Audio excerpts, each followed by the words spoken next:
ఏం పేరు బాబాయ్? వెంకటన్ సార్. వెంకటన్ సార్. ఏం చేస్తుంటారు? రైతును. రైతువా? ఎన్ని ఎకరాలు సాగు చేసిన? 4 ఎకరాలు. 4 ఎకరాలు. ఎట్లుంది మరి ఈసారి పెట్టుబడి ఇవంతా ఎట్లా వచ్చింది? దిగుబడి ఎట్లా వచ్చింది?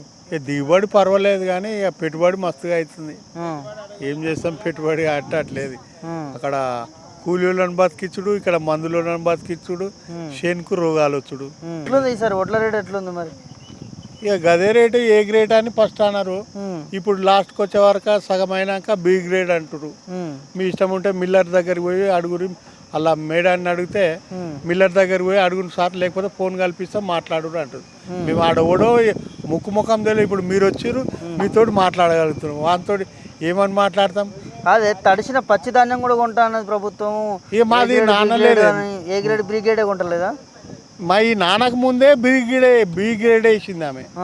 ఇక మరి మేము ఏం చేస్తాం? ఏ గ్రేడ్ అని ఫస్ట్ ఎత్తిరు, మళ్ళీ ఇప్పుడు బి గ్రేడ్ తీసుకుంటారు. చేసినా అని చెప్తున్నాడు కానీ 5 పథకాలు అమలు చేసినాం, గ్యాస్ ఇచ్చినాం, కరెంట్ ఇచ్చినాం, ఫ్రీ కరెంట్ ఇచ్చినాం, ఫ్రీ బస్ ఇచ్చినాం, మహిళలకు 2500 ఇచ్చినాం. 2500 ఏమో ఎవరికి, మాకు కూడా మహిళలు ఉండరు కానీ ఎవరు చెప్తలేరు. మీ మహిళలకు రాలేదా ఇంట్లో? రాలే. రాహుల్ గాంధీ చెప్తున్నాడు 2500 ఇచ్చినామని చెప్పి. ఈ చేస్తా అన్నాడు కానీ చేయలేదు సార్. చేయలేదు. ఏం పేరు? నా పేరు దశరథ. ఎక్కడి నుంచి? భువనగిరి నుంచి. భువనగిరా? ఎట్లా మరి ఒడ్లు కొంటున్నారా? ఏంది పరిస్థితి? రేట్ ఎట్లా పెడుతున్నారు? 20-30 కుప్పలు పోయేదాకా ఏ గ్రేడు బి గ్రేడ్ అని చెప్పారు. ఇప్పుడు 20-30 కుప్పలు పోయినాక ఆల్రెడీ బి గ్రేడ్ అనే చెప్తుర్రు. అది మిల్లర్లు చెప్తుర్రట. ఆ మిల్లర్లు మేము అట్లా అయితేనే దించుకుంటాం, లేకపోతే దించుకోము, ఏమన్నా నమ్ముకోని అని చెప్తుర్రు. అంటే మిల్లర్ల డిమాండ్ పెడతా ఉన్నారా మీ పైన? మిల్లర్ల డిమాండ్ అన్నట్టు ఆఫీసర్లు మేము అడిగితే పోయి మీరు మిల్లర్లను అడుక్కోరు అని చెప్తున్నారు మమ్మల్ని. లేకపోతే ఏమన్నా నమ్ముకోరు అని చెప్తారు.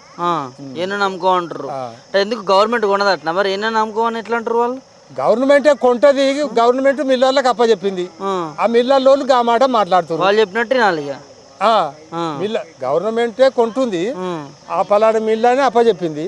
ఆ మిల్లోడు ఆ మాట చెప్తుండు మాకు. ఎందుకట మరి ఏ గ్రేడ్ బి గ్రేడ్ అని ఎందుకు అట్లా చేస్తున్నారట? అది మాకేం చెప్తారు సార్, వాళ్ళు చెప్పరు. మాకు ఇక చెప్పరు.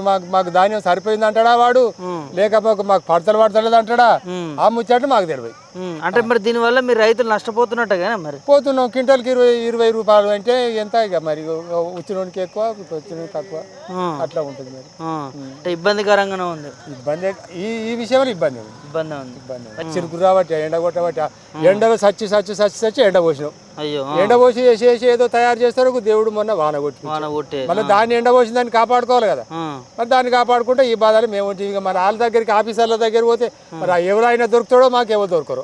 ఎట్లా మరి 6 పథకాలు ఇంప్లిమెంట్ చేసిరట కాంగ్రెస్ గవర్నమెంట్? 6 పథకాలు పెడితే ఏముంది ఆయన? ఇప్పుడు మరి ఏం చేసిండు? బస్సు ఫ్రీ పెట్టిండు. బస్సు ఫ్రీ పెడితే మరి అది ఎవరికి లాభం అవుతుంది? మేము రైతులు పొద్దుంతా కష్టం చేసుకుంటున్నాం, బస్సు ఎక్కుతామా? ఉరుకుతామా? మాకేం పని బస్సు తోటి?